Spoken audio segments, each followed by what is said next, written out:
Sharjah के बाद ये साथ वर्ल्ड कप में 92 का वर्ल्ड कप, उसमें भी माशाल्लाह आपकी बड़ी जबरदस्त कंट्रीब्यूशन थी, पाकिस्तान वर्ल्ड कप जीता।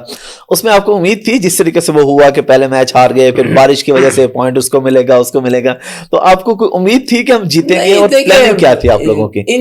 ये टूर्नामेंट में उम्मीदें जो है ना, हर आदमी कहता है नहीं, उम्मीद अपनी लगा के बैठा होता है ना, मगर एक टीम ही जीत रही होती है, राइट। तो ये एक कहावत और कहने की चीजें तो यही हैं कि यही आएगी कि नहीं इंशाल्लाह माशाल्लाह आई विल डू, ये वो चीजें होती हैं, मगर आउट भी होते हैं, सब कुछ होता है। ये एक क्रिकेट का हिस्सा है। इस दौर से इस तरीके से आपको चलना पड़ेगा, जाना पड़ेगा, ये चीजें चेंज नहीं होंगी। अब मेन आता है कि आप अपने आप को कितना अच्छा और स्ट्रांग करते हैं, आपकी एबिलिटी क्या कर रही है, किस तरीके से चल रही है। तो क्या होता है कि अगर पाकिस्तान की टीम है तो हर लड़के को ये सोचना पड़ेगा, और लाजमी बात है कि अगर हर लड़का सोचेगा उसमें 4 लड़के भी चलते जाएंगे तो ये एक सर्कल चलता है। फिर बिल्कुल कभी आपने कर दिया, परसों मैंने कर दिया, ये मगर आप एवरेज में रहें। आपका एवरेज कम से कम 40-50 के एवरेज में, बैट्समैन का मैं कहता हूँ कि उसकी जो है ना एवरेज इस तरीके से रहना चाहिए, तो फिर बैट्समैन कहलाएगा। अगर खेले आपने इतने टेस्ट मैच, आपका एवरेज जो है 15 या 20 का है, तो क्या प्लेयर थे भाई आप? कितने बड़े प्लेयर थे। तो प्लेयर जो वो होता है, जितने भी टॉप के प्लेयर पास के आप देख लें, उनका एवरेज तो देख लें आप। बिल्कुल, आपका मैंने देखा एवरेज का एवरेज है टेस्ट के अंदर। एवरेज बनाता नहीं है आदमी, वो खेलता है, वो परफॉर्म करता है, वो उसकी परफॉर्मेंस है। एवरेज पे ना जाओ फिर, जी उसने परफॉर्म ऐसा किया तो उसका एवरेज ये निकलता है। बिल्कुल। तो एवरेज निकलेगा बाद में। तो मेन चीज है कि जो भी है, बॉलर है या बैट्समैन है, इवन फील्डर भी, क्योंकि उसके कैचेस जो है ना वो आएंगे, प्लस फील्डिंग बिल्कुल उसकी हो सकते हैं। आप देखें ना जोंटी रोड्स को, हर मुल्क के टीवी में ने लिया हुआ है कि अगर फील्डिंग देखनी है तो ये देखो।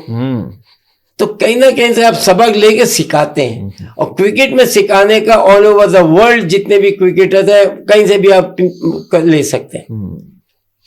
और खान साहब की कोई स्पेशल प्लानिंग थी? आपने इमरान खान की कप्तानी में खेला 92 में, और भी फिर आप खुद भी कप्तान रहे। नहीं, हम लोग आज भी हमेशा से बड़े क्लोज हो रहे हैं, क्योंकि मैंने बताया ना कि हम लोग काउंटी क्रिकेट अपना जो बचपन टाइम जैसा वो टाइम हमने गुजारा है। इमरान खान के साथ भी काउंटी आप खेलते रहे? इमरान हम लोग है ना 75 से 6 से हम साथ हैं, और लाजिम बात है कि ससेक्स काउंटी में हम साथ खेलते थे। तो आप अंदाजा ऑल दी ईयर राउंड हम साथ होते थे। 6 महीने हम काउंटी क्रिकेट में, वो हम दोनों ओवरसीज होते थे। हमने जाना, ट्रैवल करना, उठना बैठना, खाना पीना, बैठना, 6 महीने हमारा लाजिम बात है।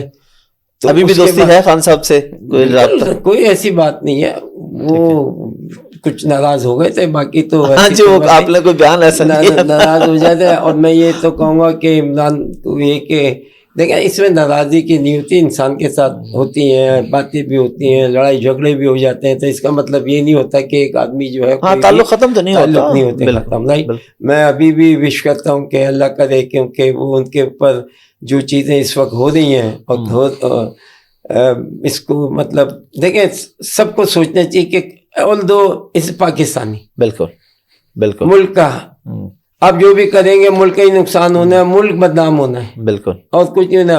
ऐसे तो हिस्ट्री उठाएंगे तो बहुत कुछ निकलेगा, मगर कभी भी लोग जो है अपने मुल्क के बारे में और हिस्ट्री, हाँ आपने बाहर कर दिया, हो गया, अब सियासत लड़ो ना।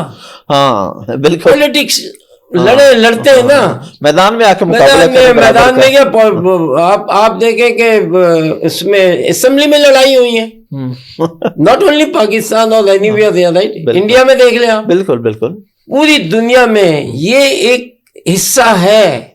क्यों, जब आप अंदर कैबिनेट चल रही होती है, उस वक्त हीटेड मोड में कोई ना कोई, अगर आप किस तरीके से फ्रेम ऑफ माइंड में बात कर रहे हैं और कोई बीच में है ना गड़बड़ कर दे, तो आपने उसको क्या करना है, गालियां देंगे या हाथ झगड़ा होगा, यही हो सकता है ना। और हमारे यहाँ कौन से मतलब उस लेवल पे बेचारे, यहाँ कोई अब ग्रूमिंग है किसी भी चीज की, अब ग्रूमिंग है कि बेटा ये है, तुमने ना ये इलेक्शन लड़ना है तो तुम्हें अभी से है ना तुम्हें ये चीजें करनी पड़ेंगी। नहीं, कुछ भी नहीं है, कोई बिगनिंग नहीं है, कोई स्टार्टिंग नहीं है। आए और रात को सो रहे, सुबह उठ के खड़े हो गए, बस ये वाला है। या किसी का बाप जीता हुआ पहले आ रहा था, वो आज चले आ बेटा रहा बस है। इलेक्शन लड़ेगा। पब्लिक को मैं अवाम को कहना चाहता हूँ, देखे पाकिस्तान बनाना है तो अवाम बनाएगी, 20 करोड़ अवाम बनाएगी। तो मैं उन सबको कहना चाहता हूँ कि आप अपना ये हक दई है ना, इसको कहते हैं जो वोट देते हैं, जी बिल्कुल, हक दई अगर तुमने सही नहीं किया, क़यामत के दिन इसका भी पूछा जाएगा कि क्या कर रहे थे, तेरी आंखें नहीं थी, दिमाग नहीं था, जवाब दे। एक एक चीज का हिसाब होना है क़यामत के दिन, ये नहीं बचेंगे। एक कोई अगर अच्छा है आदमी, उसको है ना गलत करके, तो उसका भी जवाब देना पड़ेगा। तो अल्लाह क्या, उस वक्त इंसाफ होगा, उस वक्त पता चलेगा कि क्या। तो मैं तो वो बातें अभी कर रहा हूँ कि अभी से हमें सुधर जाना चाहिए, हमें तरबियत अच्छी मिली है माशाल्लाह, बहुत खूबसूरत। अल्लाह का बड़ा करम है कि तरबियत मिली है। और लोगों को मैं यही बोलना चाहता हूँ कि अपना काम अपने से, मेरे फादर कहते थे अपने आप को अच्छा करो बेटा, आपको सब अच्छे लगेंगे। वाह वाह वाह, उनके आज तक मैं ना वो चीज लेके चल रहा हूँ, बेटा अपने आप को अच्छे, सब अच्छे, हाँ, सब अच्छे। उन्होंने कभी किसी को नहीं, वाकई क्योंकि अच्छाई में जाओगे तो बुराई तो खत्म हो जाती है ना। तुम भी अच्छा, मैं भी अच्छा, हमने हाथ ही मिलाना है ना, मोहब्बतें बढ़ती जाएंगी। जी जी बिल्कुल। तो मैं अपने सब जो भी मुझे सुन रहे हैं टीवी पे और जो भी दुनिया में जो है पाकिस्तान, क्या है, लोगों ने अपने, आज लोगों ने कितनी कंट्रीज है इकट्ठे हुई हैं, कैसे हुई हैं, अपनी उससे हुई हैं, अपने लोगों से के साथ, जबानों से और मिल के बैठ के इकट्ठे हुए। वहाँ जबान का आज इंडिया में पता नहीं कितने 100 जबान होगी, मगर एक सिस्टम तो, हाँ, मिल बैठ के तो प्यार सिस्टम जो है ना वो बनना चाहिए, वो ठीक होना चाहिए। सिस्टम से हर चीज जो आएगी ना, तो आज जो चीज हो रही है यही चीज क़यामत तक है ना रह सकती है।